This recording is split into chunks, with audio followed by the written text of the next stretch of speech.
the Lord. Love the Lord, oh my soul. Love the Lord, oh my soul. And all that is within me, love His holy name. Serve the Lord. Serve the Lord, oh my soul.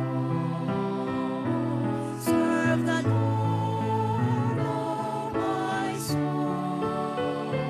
And all that is within me, serve His holy name. Trust the Lord. Trust the Lord, oh my soul. Trust the Lord, oh my soul. And all that is within me, trust His holy name. Thank the Lord. Thank the Lord, oh my soul. Thank the Lord, oh my soul. And all that is within me, thank His holy name. Let's sing. Praise the Lord. Praise the Lord, oh my soul. Praise the Lord, oh my soul. And all that is within me, praise His holy name. And all that is within me, praise His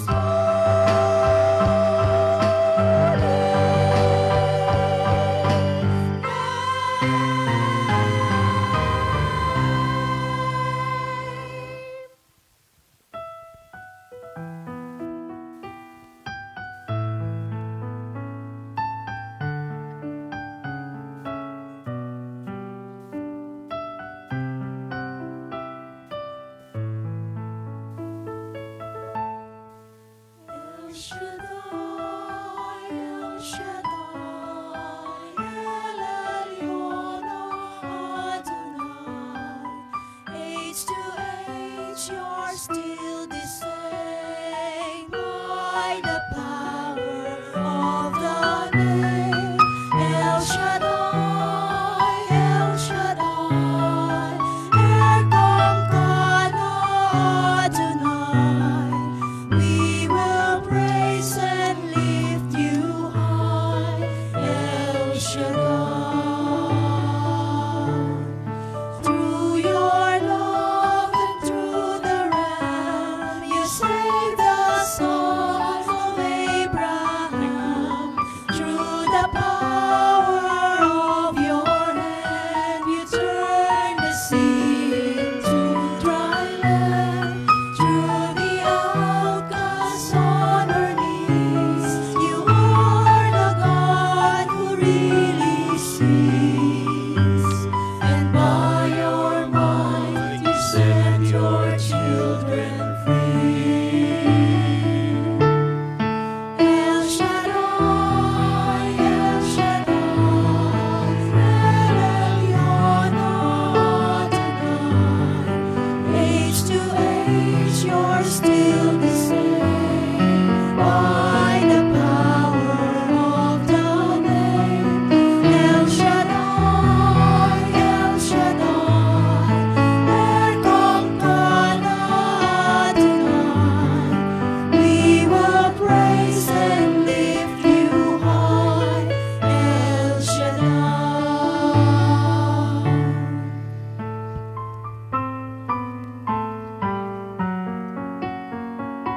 Blessed be the name of Jesus. We thank you, Lord. Glory to God. Glory to Christ Jesus. Hallelujah.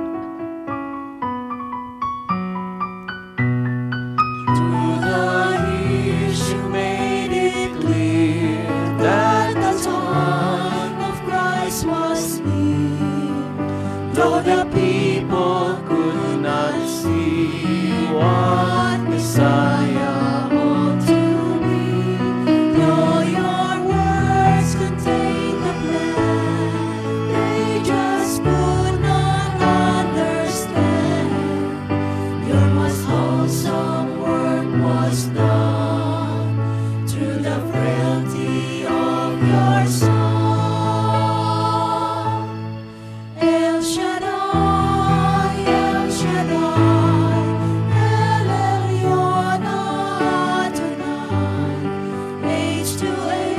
you're still the same. By the power of the name, El Shaddai, El Shaddai, welcome God Adonai. I will praise you till I die. El Shaddai, El Shaddai, El Shaddai, El Elyon Adonai. Age to age, you're still the same. By the power of the name, El Shaddai, El Shaddai, welcome God Adonai. I will praise you till I die, El Shaddai.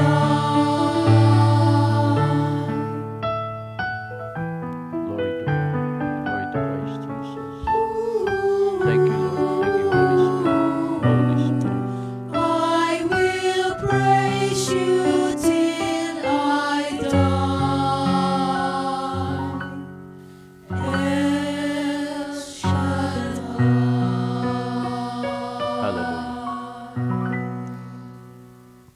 Sa ngalan ng Ama, ng Anak, ng Espiritu Santo. Amen.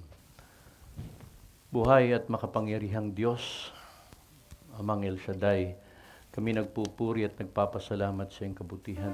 Panginoon, salamat sa biyaya ng buhay at kalakasan. Salamat patuloy mo kaming iniingatan at iniligtas sa kapahamakan. Lord, sa umagang ito, dalangin namin na maranasan namin yung kapangyarihan sa lugar na ito. Lord, alalahanin mo po ang aming mga mahal sa buhay na naiwan sa Pilipinas. Lord, ngayon po ay dumaraan ng isang malakas na bagyo. Father, alam namin, Panginoon, sa sandaling ito ay pinahina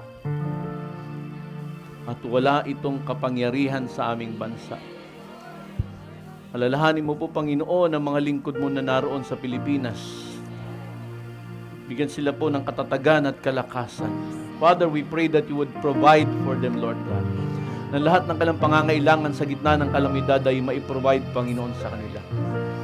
Higit sa lahat, Panginoon, patuloy namin pinagdarasal ang kalusugan ng aming minamahal na punong lingkod. Bigyan siya ng kalakasan. Tama, alam namin, Panginoon, ang sagradong lugar na ito ay patuloy mong pinapaging banal, ng lahat ng dumarating dito ay yung pinapaging banal at pinagpapala. Salamat po, Yahweh. Patuloy ka naming luluwalatin pararangalan sa ngalan ni Kristo Jesus, sa ngalan ng Ama, ng Anak at Espiritu Santo. Amen and amen. Purihin natin ang ating Panginoon. Ang Panginoon, si Kristo ay narito na.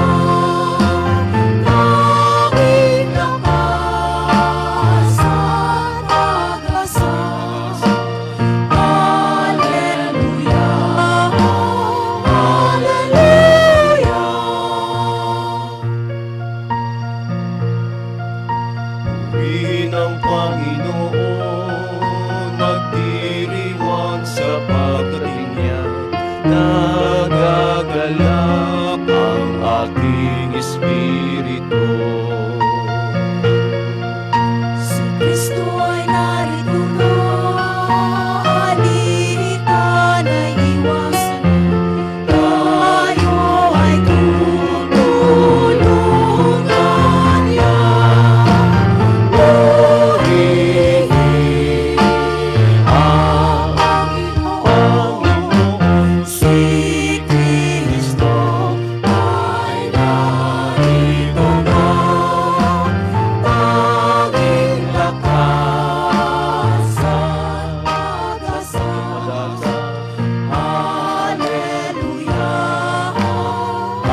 natin ang ating Panginoon. Purihin ang Diyos.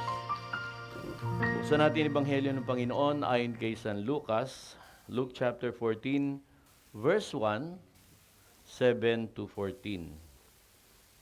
Luke chapter 14, verse 1 and verses 7 to 14. Isang araw ng pamamahinga, si Jesus ay inanyayahan kumain sa bahay ng isang pinuno ng mga Pariseo at binabantayan nilang mabuti ang kanyang mga kilos. Napansin ni Jesus na ang pinipili ng mga panauhin ay ang mga upuang pandangal. Kaya't sinabi niya ang talinhagang ito sa kanila, kapag inanyayahan ka sa isang kasalan, huwag kang uupo agad sa upuang pandangal. Baka may inanyayahang mas marangal kaysa sa iyo. Baka lapitan ka ng nag-anyaya sa inyong dalawa at sabihin sa iyo, maaari bang ibigay mo ang upuang ay iyan sa taong ito? Sa gayon, mapapahiya ka at doon ka uupo sa pinakaabang upuan. Mabuti pa kapag inaanyayahan ka, doon ka muna maupo sa pinakaabang upuan. Kapag lumapit siya sa iyo ang nag-anyaya at kanyang sinabi, kaibigan, dito ka sa kabisera. Mapaparangalan ka sa harap ng lahat ng mga panauhin. Sapagat ang nagmamataas ay ibababa at ang nagpapakumbaba ay itataas. Sinabi naman ni Jesus sa nag-anyaya sa kanya, kapag naghahanda ka ng isang salo-salo, huwag ang iyong mga kaibigan, mga kapatid o kamag-anak o ang mayayamang kapitbahay ang aanyayahan mo. Dahil aanyayahan ka rin nila at masusuklian na ang iyong ginawa. Subalit, kapag ikaw ay maghahanda, anyayahan mo ang mahihirap, mga lumpo, mga pilay at mga bulag. Kapag ganito ang ginawa mo, magiging mapalad ka dahil hindi man nila masuklian ang ginawa mo, ang Diyos ang magbibigay sa iyo ng gantimpala sa muling pagkabuhay ng mga banal. Mga magulang kapatid, ang mabuting balita ng ating Panginoon. Pinupuri ka namin, Panginoon Yesu Kristo. Kumusta na kayo? Thank God, I am blessed. Happy and prosperous talaga. Magaling na, mayaman pa, matalino, matuwid, marangal, wagas ang pag-ibig, malaya, payapa ang kalooban, maginhawa at matagumpay.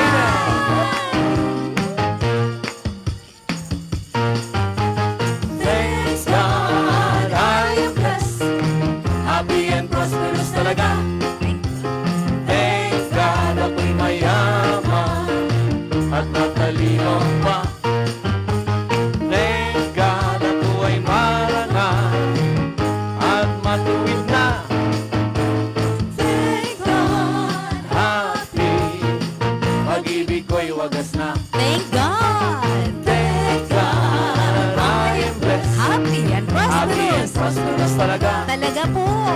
Thank God, ako'y mayaman At at matalino matalino pa. Thank God. Thank God. Ako ay marangal. At matuwid na.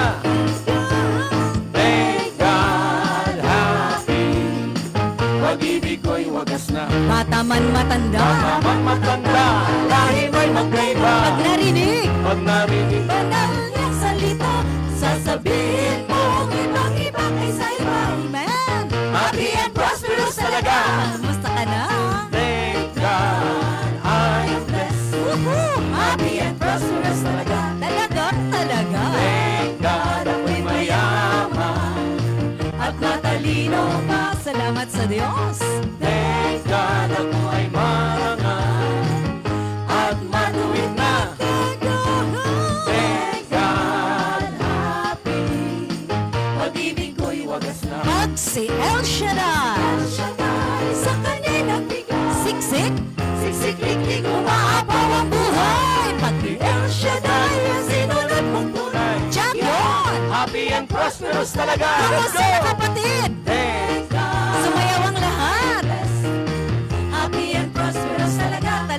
Talaga. Thank God, ako'y mayaman at matalino pa. Thank God. Thank God, ako ay marangal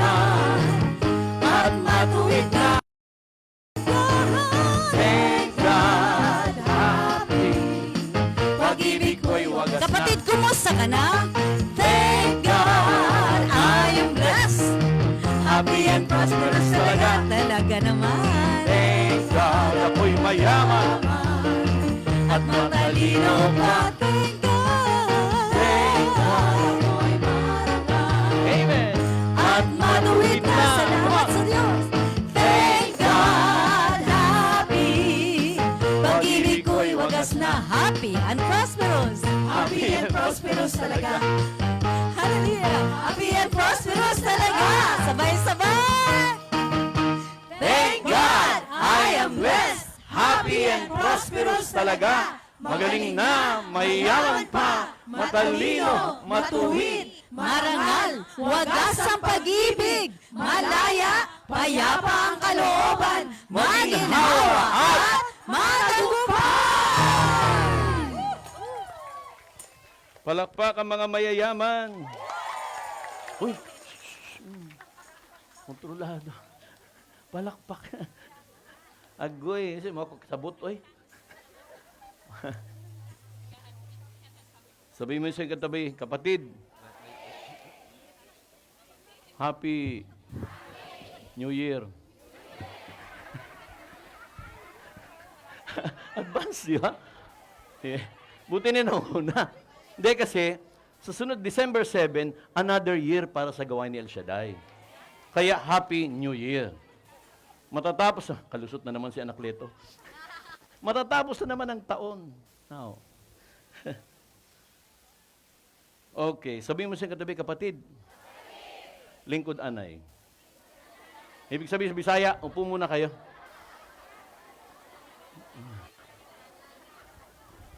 Umalakpak ang mga Bisaya. Uy, dagan ang mga Bisaya. Umalakpak ang mga Bicolano. Umalakpak ang mga Waray. Waray upay. Waray buhok.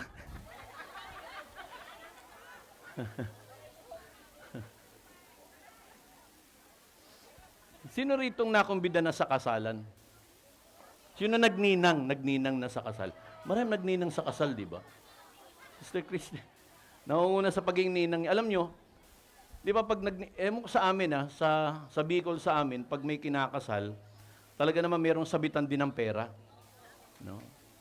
Tapos may sayaw pa yan. Ano ba yung sinasayaw sa Bicol sa atin? Pantumina. Yeah, pantumina. Pag nakumbida ka at pag ninang ka, pinapupunta ka sa presidential table, di ba, ninang ka. Kaya lang, kuminsan, dahil kasama ka ng ninang, kumbaga entourage. Pag kasama ka ng ninang, kasama ka rin sa upuan sa presidential table. Kahit di ka naman talaga nagninong o nagninang. Hinihila ka, dito ka, upo ka dito. Kahit di ka naman ninang. Ikaw naman, siguro. Sige na, hinihila ako eh. Upo na rin ako. Kaya lang, kuminsan, may talagang nakalaan na upuan doon. May nakalaan doon. Talagang sasabihin dapat, oy sis, hindi masabi ko to, sabi nung kinasal, paano ko ba sasabihin doon sa kasama, yung entourage hindi sa dapat nakaupo ron. Nagkakahiyaan na lang, sige hayaan mo na. Yung isang ninong tuloy na late, kung saan na lang uupo. Diba? Sa panahon ng ating Panginoon Jesucristo, pag mayroong piging, yung mga special na chairs ay para lang sa mga marangal. Now, sa isang pagtitipon, nakumbida ang ating Panginoon, nakita niya nag-uunahan. Kala mo, nag-uunahan sila, diyan ako. Unahan sila sa pinakamagandang upuan. Kaya tinuro niya ang aral tungkol sa pagpapakumbaba at walang pag-iimbot na kabutihan. Tapos nga ko linom kayo mga Bisaya. Bisaya. Well, alam nyo, Cebuano is a very good and a very nice language. Ang ganda ng Cebuano language. Bakit? Alam nyo, di ba pag sumasakay sa jeep, pag nagbabayad ang Cebuano, ang Bisaya, sinasabing, palihog. Di ba? Sinasabi, sa Maynila kasi, bayad pakiabot naman. Sa Bisaya, iba. Inuuna muna yung pakikisuyo. Palihog means please. Diba? Kaya ang ganda. Napakagalang ng mga Cebuano. No? Talagang ganun. Grabe sila. Now, pagbababa na, ito iba naman. Sa Maynila, pag may bababa na, para! Iba rito sa Hong Kong, di ba? Sa Hong Kong, kapag wala hindi mo sinabing para, bababa ka talaga doon sa bus stop. Ha? Ha? Sinong unggoy? Itong mga choir na to, kung ano yung pinagsasabi sa akin, umboy! Bahala mo diha.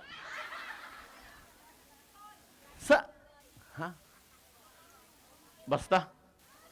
Pero, pagdating sa Maynila, di ba, sisigaw, para kahit saan, sa gitna, kaya nagkakaproblema sa traffic, kahit saan. Pag gusto ko baba, wala akong pakialam, bababa ako. Para! Kasi hodang, mainis ang driver. Pero sa totoo lang, sa Cebuano, may term sila. Lugar lang. Sinabing lugar lang, ibig sabihin, gusto ng pasahero, ilagay mo sa lugar yung sasakyan mo. Lugar lang, dong, lugar lang, dong. So, yung jeep na sinasakyan mo, pupunta sa tamang lugar. Ayan. Ang ibig sabihin, mga kapatid, sa araw nito, pag-usapan natin, saan ka ba talaga lulugar? So, sa buhay natin, dapat alam mo yung lugar mo eh. Lumugar ka. Kung hindi nagkakaroon ng problema, dapat marunong tayong lumugar.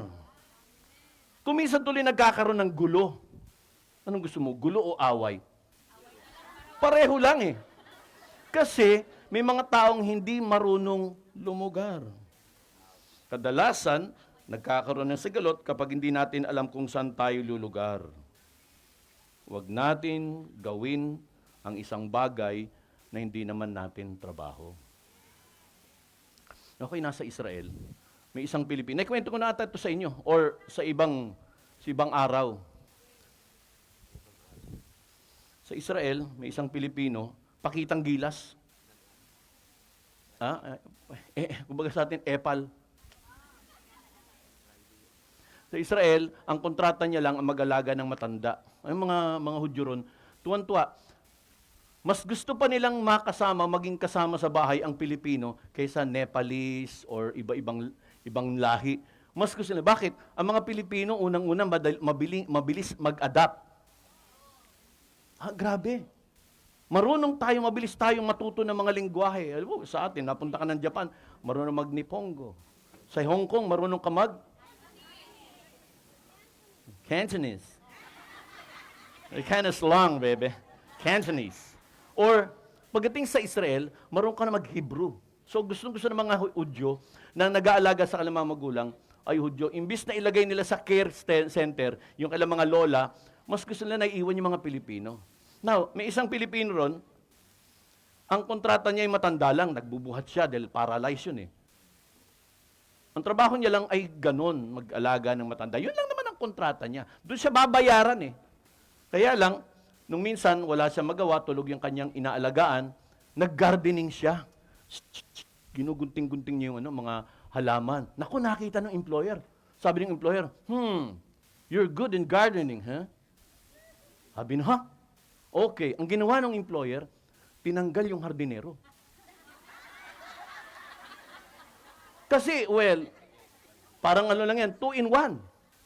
Ang problema, isa lang kontrata mo, doon ka lang binabayaran mo, 2 trabaho mo ngayon. Dahil, bukod sa nag-aalaga ng matanda, which is what you are paid for, naghahalaman pa siya. Sabi ng employer, wow, very cheap. Now, ito ang problema. Nung minsan nagutom siya, nagluto siya ng adobo. Ang secret weapon ng mga Pilipino, adobo. Naku, natikman ng employer, this is good. So, anong ginawa ng employer sa cook? Tinanggal din. Wala na. Yung trabaho ng kusinero, kinuha ng Pilipino. Yung trabaho ng hardinero, kinuha ng Pilipino. Pero binabayaran lang siya sa pagtaalaga ng matanda. So, that's unfair. Lugi siya dahil isa lang bayad sa kanya, 3 trabaho niya. Pero dahil yan sa pagiging epal, kung minsan ng mga Pilipino. Totoo lang. Gusto natin, tayong lahat, jack of all trades. Gusto na, kaya ko rin yan. Kaya tuloy, hindi natin alam kung saan tayo lulugar. Pag nag-meeting, doon ako sa ministry ng koleksyon. Doon ako sa ministry ng media. Doon ako sa ministry. Hindi mo alam kung saan ka pupunta. Kaya nagkakaroon tayo ng problema. Kahit sa pamilya. Kumisan yung anak, alam mo sa Maynila, yung mga matatanda ron, nung unang panahon, hoy, iho, huwag kang lalabas-labas ha. Ngayon, baliktad na. Ang sabi ng mga anak, Nay, huwag kayong lalabas. It has become a topsy-turvy world. Bakit? Baliktad na ang panahon ngayon. No wonder, kumunti yung mga tender natin, baka sabi, baka taas ang pandemya, uy, konting sipon lang, baka nakakahawa yan. Huwag na kayong lalabas ha. Kaya ibang mga Pilipino ngayon, ayaw nang lumabas o ayaw nang payagan. Mga tungkulin na hindi naman talaga atin ay kinukuha pa rin natin. Yung nanay, imbis na ang tatay ang didesisyon, nanay na nagdesisyon. Hindi kasi alam ang lugar. Lumugar tayo para walang gulo. Ano may turo ng Panginoon? Ito, ang sabi ng Panginoon, sabi ng Bible, Kawikaan chapter 22 verse 4, ang kabayaran ng pagpapakumbaba at pagkatakot sa Panginoon ay kayamanan, karangalan, at buhay. Ang sinasabi rito, yung isang blessing o isang gift ng Lord sa atin, which is humility. Ang nagmamataas ay ibababa, at ang magpapakumbaba ay itataas. When you have humility, mga kapatid, or fear of the Lord, mga kapatid, ito'y kayamanan at karangalan at buhay. Kapag lay ka nagpapakumbaba, hindi mo na kinakailangan pagsigawan yung right mo. Kumisan, sobrang rights natin, nagiging left. Tama rin naman paglaban mo yung karapatan mo, but ang point is, lumugar tayo. Huwag kang susugod na hiwala ka naman sa protocol. Alam niyo yung protocol? Halimbawa, mag-request tayo ng artista. Bago naman makarating ang artista rito, pupunta muna tayo sa proper protocol para mag-imbita tayo ng artista.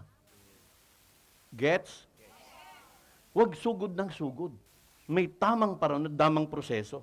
Ang mundo ay naghahangad ng karangalan, ngunit ang Diyos ay kumikilala sa mapagpakumbaba. Hindi mo kinakailangan na magkaroon ka ng posisyon para makilala ka ng Diyos. Ang importante, ang relasyon mo sa ating dakilang Yahweh El Shaddai. Example, yung publikano, yung tax collector, Luke 18:13-14. Yung nanalangin, yung Pariseo, Lord, di ako gaya nun. Di ako gaya nila. Pero sabi ng Panginoon, doon sa publikano, sabi ng publikano, idadagukan, Lord, kakahiya. Hiyang-hiya siya, ayaw makatingin sa Panginoon. Sabi ng Panginoon, Luke 18, verse 13-14, sinasabi ko sa inyo, ang lalaking ito'y umuwing kinalulugdan, ngunit hindi yung isa, sapagkat ang sino mang nagpapakataas ay ang sino man nagpapakataas ibababa, at ang nagpapakababa ay itataas. Mahirap bang magpakumbaba? Mahirap bang lumapit sa katabi mo kahit siyang may kasalanan? Uy, kalimutan na natin to, Brad. Sis, ayusin na lang na to. Ayoko kasi nakikita tayo sa saikong tapos isnaban tayo ng isnaban. Or plastikan tayo ng plastikan. Ay, Sister Chris, hello. Huwag yakap-yakap. Mama, chup-chup pagharap. Nagme-make face ka. Pag-usapan nyo na lang. Pwede bang bati na tayo bago tayo man lang umawit sa Panginoon? No, sa buhay natin, sa trabaho, pamilya, hayaan natin ang Diyos ang magtaas, huwag tayo ang mag-angat sa sarili. James chapter 4 verse 10, magpakumbaba kayo sa harapan ng Panginoon at itataas niya kayo. Kumisan, para bang lagi na lang tayo inaapi. Have you remembered, have you forgotten the song? Mapapalad ang mga inaapi, sapagkat si El Shaddai ang, hayaan mo nang maapi ka. Tandaan mo, kakampi mo si Yahweh El Shaddai. Ang pagpapakumbay hindi naman kahinaan. Ito'y pagkilala na lahat ng bagay ay galing sa Diyos. Oo, lahat ng bagay. Sapatos bigay, medyas bigay, pantalon bigay, polo bigay, sando bigay, salamin bigay, mikropono bigay. Pati yung bigay. Wala kang pwedeng pagmalaki, sister. Lahat ng dinadala natin dito, hindi natin oy, pinaghirapan ko to, oy, dollars ang ginastos. Yung bahay namin, nagkandagiba-giba. Pinaghirapan ko yun. Hello? Anumang bagay na kinuha sa iyo ng Diyos, papalitan ng Diyos, higit pa sa iyong inaasahan. Humility is God's grace. Remember, humility is God's grace, that when you think you have it, you lose it. Ang kababaang loob ay grasya ng Diyos na kapag inisip mong meron ka, nawawala. Naman, dito ka, mapagpakumbaba naman ako eh. Hindi nakapakumbabaan yun. Kayabangan yun. Pag sinabi mong, humble naman ako eh. Conceited yan. Humble naman ako, di ba? Sino nagsabi sa'yo? Sarili mo? Walang ibang makapagsasabing humble ka, maaaring yung mga tao nakapaligid sa'yo, or mismo ang Diyos. Pero huwag mo sabihin, uy, humble ako. Huwag tayong magmadali sa pag-angat sa buhay. Totoo. Maraming tao nagmamadaling umangat sa buhay. Gusto ko siguro magkaroon ako ng 48 cars.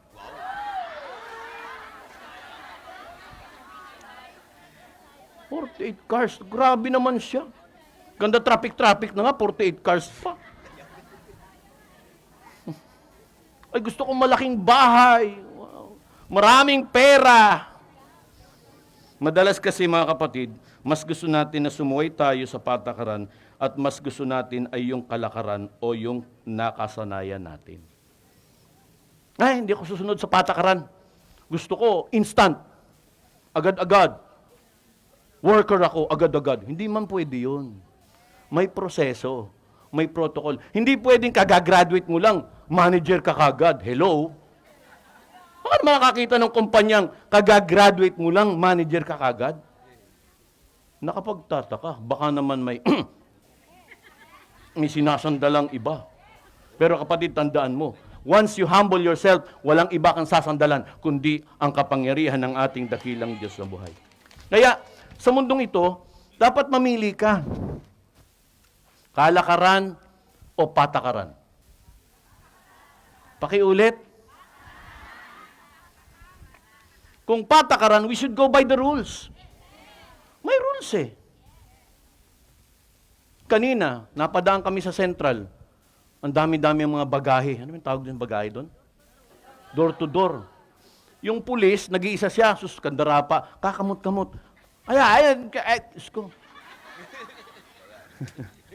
Pag hindi ka sumunod sa patakaran, masasaran mo yung kalsada. Sino pang dadaan? Kawawa naman yung pulis tinitignan ko. Ewan ko ba, sabi tuloy ng driver ni Simon, ay, Pilipini, I don't know what happened. Ewan ko ba, bakit ganyan tayo? Tas nga kami mga Pilipino. Walang umamin, ano? Kasi ganun tayo, kuminsan nakakahiya ang gugulo natin. Yung isa maganda hulog-hulog na yung gamit sa kalsada. Ang liit-liit niyang tao. Diyos Mariosep. Ay naman. Sabihin niyo naman sa inyo mga kamag-anak sa Maynila, hindi man kami sumisingan ng pera dito. Ba't yung pinagpapawisan namin, uy, $2. Walang ganun. Walang ganun. O siguro punta ko sa banyo, maghahanap muna ako ng 500. O 500. Shkoy, 500. Walang ganun, mga kapatid. Walang 500 na lumalabas sa... Disiplina, konting control. Hindi, anak, kailangan ko ng ganito. Ikaw naman, opo, inay. May iba nga sa atin, iba sa inyo, natutulog sa ibabaw ng washing machine. Nung simula pa lang, nako, ngayon bawal na, di ba? Pero nung unang panahon, Sus Mariosep, kasi nga may patakaran na sinusunod, kaya wala nang nangyari. Imagine kung walang patakaran, malamang ganyan pa rin ang nararanasan ng Pilipino. Kasi sabihin, nakasanayan na namin eh. May patakaran ng Diyos, kapatid. Nakasanayan ko nang maging late. Wow!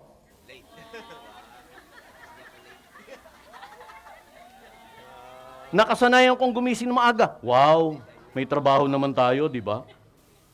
Nakasanayan kong pagkagising sa maaga. Hello, ha? Kung nangyari kay Nora Honor. Talaga? Ganun? Sige. Pag uwi ko, dadalaw ako sa libingan ng mga bayani. Anong kinalaman ng... Nasanay kasi tayo, pagising sa umaga, Huwag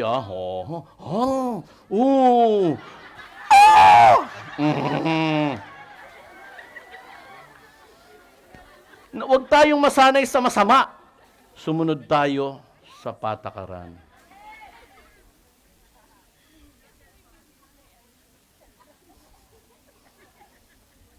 Nasanay kasi akong di nagpapatawad, kaya bahala ka sa buhay mo. Pero ang patakaran ay magpatawad. Kalakaran o patakaran? Sa gawain ng Diyos, hindi natin magagawa at maayos ito kung walang patakaran. Mayroong patakaran. Dapat sundin natin ang patakaran kaysa yung nakasanayan nating kalakaran. Nariyan pa ba kayo? Pangalawa, ang tunay na kabutihan ay walang hinihintay na kapalit. Kanina nagtanong, sino ba? May bago ba ngayon? Sino tasa kami bago? Walang bago? Walang bago? Walang bagong attend? Lahat mga mamimigay pa naman sana ako, walang bago. Asan? Asan yung bago? Asan? Saan? Dito po. Nagtago. Kami. Dati na kayo eh. Sinong bago? Bagong dating. Bagong attend. Sino yung bago lang sa gawain? 10, 9, 8, 7, 6. Bago kayo? Bago sa gawain nila sa day? Bigyan ng jacket yan. Joke lang. Dalawa, bago? Ha? Bago kayo? You're Filipino o Chinese? Ay, salamat sa Diyos, Pilipino. Okay, isa. Dalawa. Meron pang habol? Going. Sige. Tamo rito. Kaya bago? Hindi na bago yan. Bagong gupit. Siguro. Ayan, bago. Bago sila. Asan na yun nasa tindahan? Bigyan ng t-shirt yan. Bigyan ng t-shirt. Sagot. Basta bigyan nyo ng t-shirt. Mag-usap na lang tayo mamaya. Bigyan na. Punta na kayo ron. Alamin ko anong t-shirt na gusto nyo. Ano yan? Bigyan nyo ng panyo. Bigyan ng t-shirt. Ako, sagot ko t-shirt. Sige. Punta na kayo ron. Basta't sukat ha. Pag hindi sukat, problema ko ba yun? Why? Anong sabi ng Biblia? Ano mang ginawa ninyo sa isa sa pinakamalit kong kapatid ay sa akin nyo ginawa. Ay, sasabihin nila, Brad, nakita na sa TV. Well, okay lang. I'm still ine-expect ko na biyaya ay galing kay Yahweh El Shaddai. Huwag lang tayong gagawa ng mabuti na kayang magbalik ng pabor. Alam mo sa atin, pag ganyan may mga kalamidad, yung tinatawag nating feeding program, hindi ko maintindihan. No? Hindi ko alam. Kapag may feeding program sa atin, ang pinakakain lugaw. Di ba? Yung mga mahihirap na yan, pwede rin magluto ng lugaw. Kung magpapapiding program ka, sana, masarap na pagkain. Yung hindi pa nila natitikman, araw-araw na silang lugaw, tapos ipapakain mo, lugaw pa rin. Umorder ka ng lechon. Umorder ka ng masarap na pagkain para pagdating doon, sabi nung mahirap, hindi ko kaya ang tapat na to. Okay lang yun. Ang mahalaga, may gantimpala ko kay El Shaddai. Kasi kung lugaw din papakain mo, sabihin niya, nakakain ko na yan, lugaw. Nung isang araw sa flat, Sino ba yung umuwi kami sa plat? Ang hinahanap ko tuyo. Sabi nung sister, Sus Mariosep, Brad, sa Maynila ang daming tuyo. Maghahanap ka ng tuyo dito? At least, nasa Hong Kong yung tuyo. Listen, mas pinahalagahan ng Diyos ang pagtulong sa mga mahihirap, lumpo, bulag, nang walang maibabalik sa atin. Hindi yung pwedeng gantihan ng mahirap. Kinakailangan, tulungan mo sila. Tumulong tayo sa kanila. Huwag tayong umasa ng kapalit. Pag-ibig eh. Sabi mo sa inyo katabi, kapatid, pag-ibig. Kailangan natin ang pag-ibig. Ang ating pagbibigay ay dapat mula sa pusong may habag, hindi para sa papuri ng tao o pakinabang. Ang pagbibigay ay pagsasalamin ng puso ng Diyos, walang pag-iimbot at ng habag. Ang pag-iimbot ay gawain o ugali ng pagkagahaman, pagkasakim, ang labis na pagnanasa o pagnanais na makuha ang pag-aari ng iba. Greed! Ito ang problema ng Pilipinas, mga kapatid.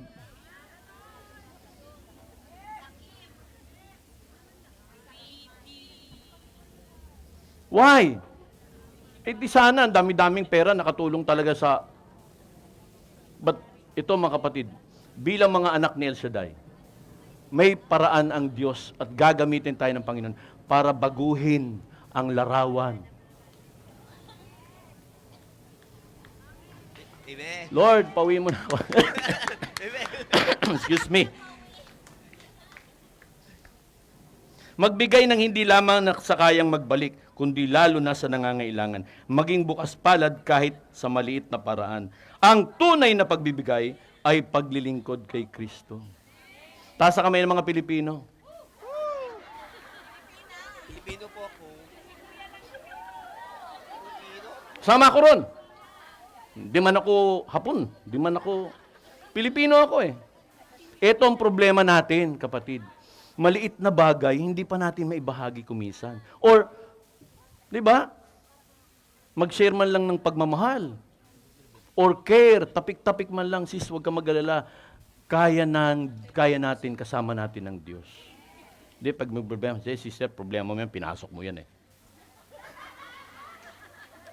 Hindi ganon. Bilang magkakapatid, pag nakita mo may problema si sister at alam mo mabigat, kausapin mo, sis, huwag kang mag-alala. May nakalaan si Yahweh El Shaddai at hindi kanya pababayaan.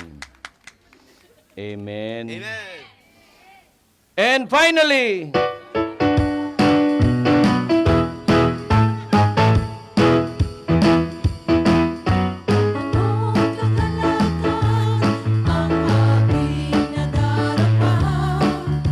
sa tuwing ako'y nakikinig ng banal na salita, Nalaman ko ang susi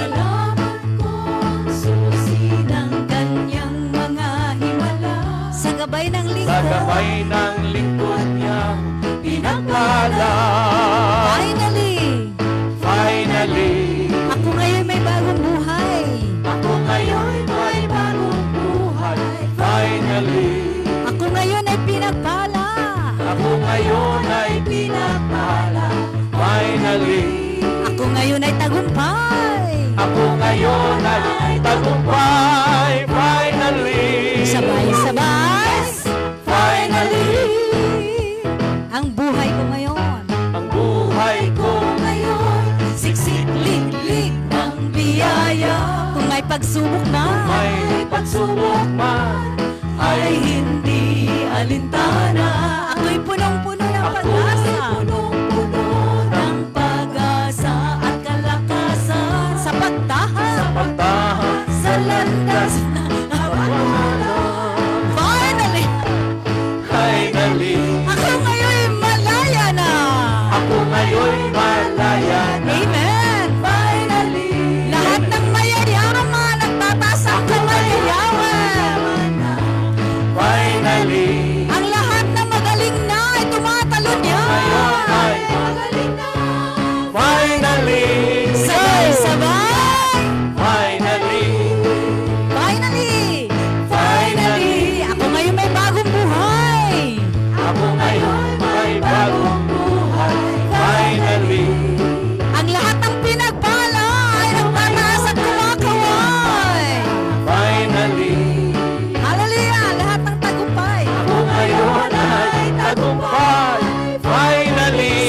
Sabay-sabay, yes!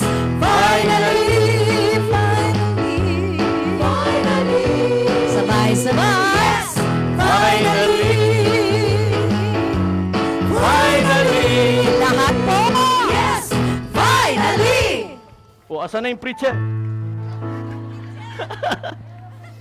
Finally, sabihin mo sa iyong katabi, kapatid,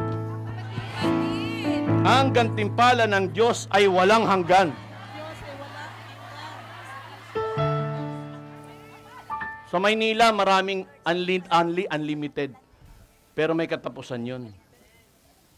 O, subukan yung kumain sa isang restaurant na may sinasabing unlimited rice. Wala. 2 Corinthians chapter 4 verse 18. Sapagat ang mga bagay na nakikita ay panandalian, ngunit ang mga bagay na di nakikita ay walang hanggan.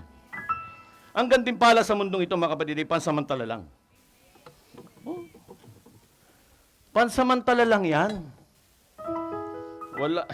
Wala yan sa kalingkingan inihahanda ng Diyos sa ating lahat.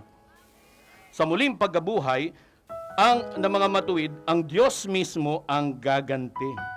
So, ituon natin ang ating buhay hindi para sa papuri ng tao, kundi para sa gantimpalang walang hanggan sa piling ng Diyos. Ang gantimpala ng mundo, kapatid, lumilipas. Oo, lumilipas. Ako nakita ko, asan na si brother? Yung mahabang buhok, asan na yun? Ha? Yung brother doon, nakita ko nagpapakulay ng itim, ng itim. Sa isip ko, Lord, sana all.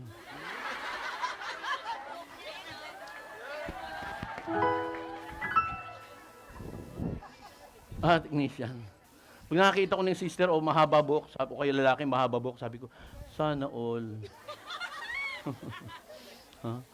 Mahaba buhok eh, no? Pero sa totoo lang mga kapatid, wala yan sa haba ng buhok. Nasa puso yan. Itoon ang mata sa langit, hindi lamang sa mundong ito. Now, anong aral na makukuha natin sa Ebanghelyo? Maging mapagpakumbaba. Humble yourself in the sight of the Lord and He will lift you up. Lumugar tayo. Kung hindi iyo, huwag pagpilitan. Huh? Kung hindi mo naman kaya, huwag ka nang magpumilit pa. Pilit mong, gusto ko sumayaw pero gusto mong kumanta pero magpakumbaba na lang. Hindi mong kaya, huwag pagpilitan. Magpakita ng tunay na kabutihan kahit walang kapalit. Give and it shall be given, pressed down, shaken together, running over. Magbigay kayo at kayo bibigyan. Hustong takal, siksik, liglig at umaapaw. Umasa sa gantimpalang walang hanggan mula sa Diyos. Pakatapos nito, tapos na ako. And now, huwag tayong pumili ng lugar para sa ating sarili, kundi lugar na kinalulugdan ng Diyos. Yung simple. Hindi mo kinakailangan, alam niyo, pag anniversary, hindi kinakailangan ng mabongga. Ang kailangan mabunga. Mabongga nga, pero, di ba? Ang lugar na kinalulugdan ng Diyos ay hindi ang mga matataas na posisyon, kundi ang mabababang payak at karapat-dapat na lugar na pinipili ng taong may kapakumbabaan. Doon ibinubuhos ng Diyos ang kanyang pagpapala, biyaya, at pagtataas. Gusto niyo yung espesyal na lugar? Amen. Sa presensya ng Lord. Gusto niyo ng masarap na buhay? Ang pinakasarap buhay, yung simpleng buhay. Pag marami kang bahay, malilito ka, saka matutulog.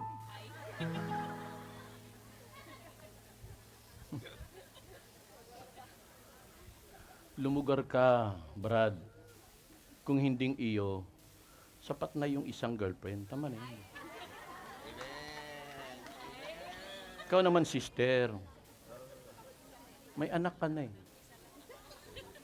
Okay na yun. Enjoy mo na buhay mo. Maghanap ako ng afam. Bahala kayo, afam. Anong gagawin ng afam sa'yo? Pagkatapos wala ka ng pera at wala na siyang pera, babalik sa Amerika, uutang pa sa'yo para bumalik sa Amerika. Pagdating sa Amerika, babalikan ka pa ba? Hindi ko alam, kayo nagsabi niyan. Kung nais natin special na lugar, unahin muna natin si Kristo sa buhay. At siya, special tayo, italagay niya sa mas magandang lugar. Unahin natin si Kristo. Unahin natin ang Panginoon. Kailangan natin maglinis ng puso. Kailangan ayusin ang puso ng tao. Pilipino, dapat ayusin natin ang ating puso. Yung mga mata.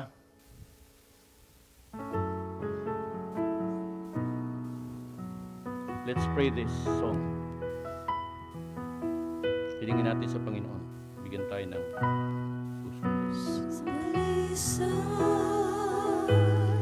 Ang aking nais,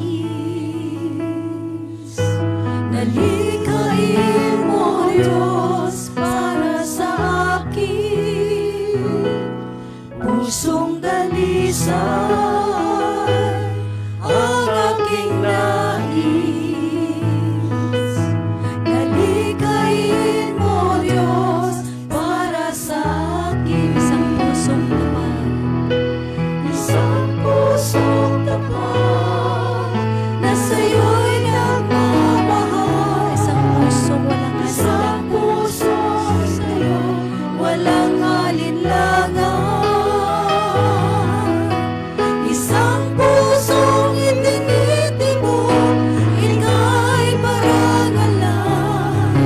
Ano ko'y papuri sa'yo lamang, Jesus.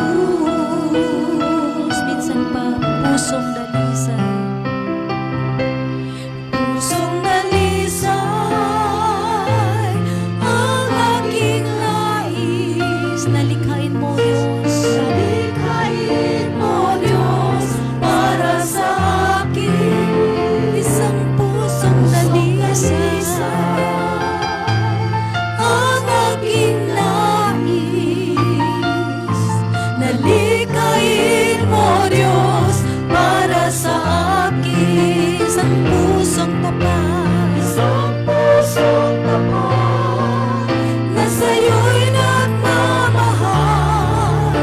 Isang pusong sa'yo'y walang alinlangan. Isang pusong itinitibok, na ika'y parangalan. At ako'y papuri sa'yo lamang, Jesus. Isang pusong tapat, isang pusong tapat, na sa'yo'y nagmamahal. Isang pusong sa'yo'y walang alinlangan. Isang pusong itinitibok, na ika'y parangalan.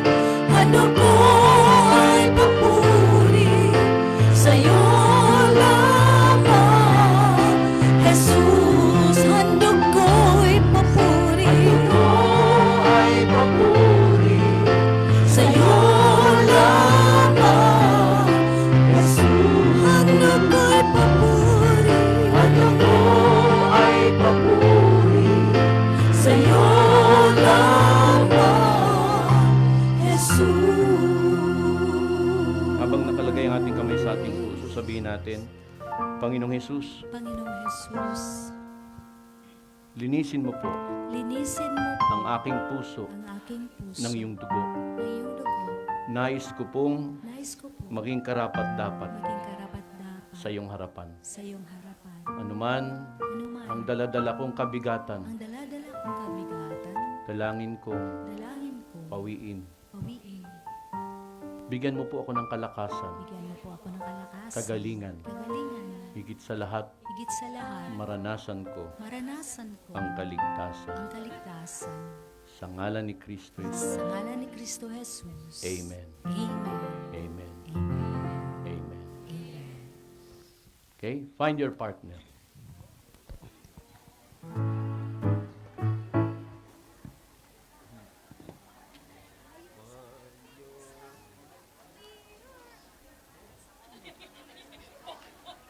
Okay.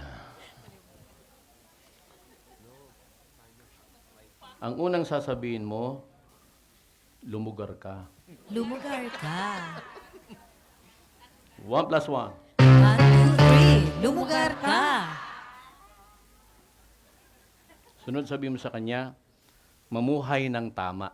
Mamuhay ng tama. 1 plus 1. 1, 2, 3. Lumugar ka. 3 plus 3. 1, 2, 3, 4, 5, 6, 7. Mamuhay ng tama.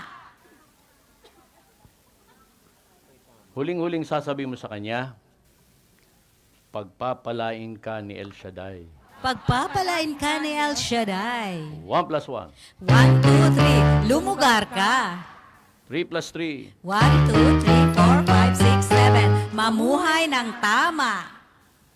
7 plus 7. 1, 2, 3, 4, 5, 6, 7, 8, 9, 10, 11, 12, 13, 14, 15. Pagpapalain ka ni Yahweh El Shaddai. Okay. Taas ang prayer request. Taas ang prayer request. Sa Old Testament, hindi I claim. Ang sinasabi sa Old Testament, I possess. I possess. Taas ang prayer request na yan. Sabihin mo, amang El Shaddai, Among El Shaddai, I possess I possess my answered prayer. my answered prayer. In Jesus' name. In Jesus' name. Amen. Amen. In the name of the Father, the Son, and the Holy Spirit. Amen. Amen. See you soon. Amen.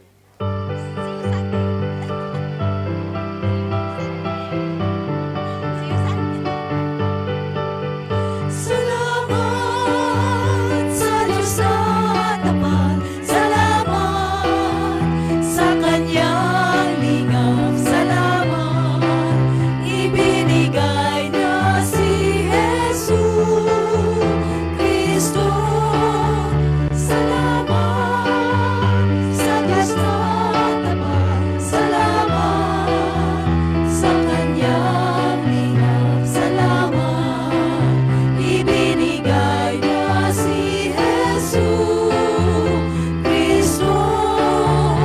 At ngayon, ang mahina'y lalakas, ang luka ay yayaman, nang dahil sa mga gawa ng Diyos. At ngayon, ang mahina'y lalakas, ang luka ay yayaman, nang dahil sa mga gawa ng Diyos. Salamat, salamat, salamat. Mga kapatid, tayo muna yung magsasalmo pero huwag tayong aalis sapagkat pagkatapos ng salmo, may mas po. Amen. Amen. Pangungunahan po tayo ni Sister Emeline Andonson. God bless. Siya ang naghahangad ng pagkup ng kataas-taasan at nananatili sa kalinga niyong makapangyarihan. Makapagsasabi sa kanyang Panginoon mo at katahanan, ikaw ang aking Diyos, ang Diyos na tangi kong pinagtiwalaan. Ika'y liligtas niya sa panganib sa umang nabitag, at kahit anumang mabigat na salot di ka magdaranas.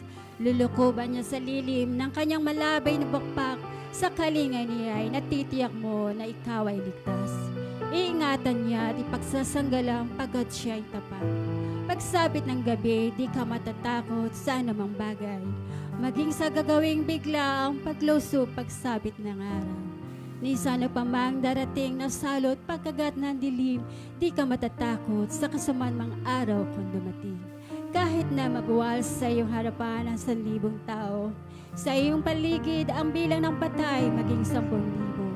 Di ka matatakot at natitiyak mong di ka maano. Ika'y nagmamasid as sa panonood iyong mamamasdan. Iyong masasama ay makikita mong pinarurusahan. Sapagkat si Yahweh ang iyong ginawang tagpagsanggalang at ang pinili mong mag-iingat sa kataas-taasan. Di mo aabuting ika'y mapahamak at walang darata. kahit anumang uring paghihirap sa iyong tahanan. Susugoy niya ang maraming anghel silang susubaybay, kahit sang dako'y kay maparoon at yak iingatan. Sa kanilang palad ay itatayo ka at silang magtataas, nang hindi masaktan ang mga pamo sa batong matalas. Kahit ang tapakan mo ay mga leon, ahas na babaksik, di ka maano sa mga serpiente at leong mababangis. Ang sabi ng Diyos, aking ililigtas ang tapat sa akin, at iingatan ko ang sinumang taong ako'y kikilanlin. Pag sila'y tumawag, laging handa ako na sila'y pakinggan, aking sasamahan at kung may hilahil ay sasakluluhan. Aking ililigtas at ang bawat isa ay pararangalan. Sila'y bibigyan ko at gagantipalaan ng mahabang buhay at nakatitiyak na ang tatangoy nila ay kaligtas. Maaaring ipinit ko ang langit at hindi pumutak ang ulan. Maaaring magpadala ko ng mga balang upang salantain ang mga lupain ito. Maaaring palaganapin ko sa aking bayan ang salot. Ngunit sa sandaling ang bayang ito na aking pinili ay magpakumbaba. Manalangin, hanapin ako at talikdan ang kanilang samaan. Tiringgin ko sila, patatawarin ko sila, at ibabalik ko sa kanilang lupain ang katiwasayan at kasagana. Salamat sa Diyos. Pangalan naman ng Diyos, Espiritu Santo. Amen. Praise God. Hallelujah.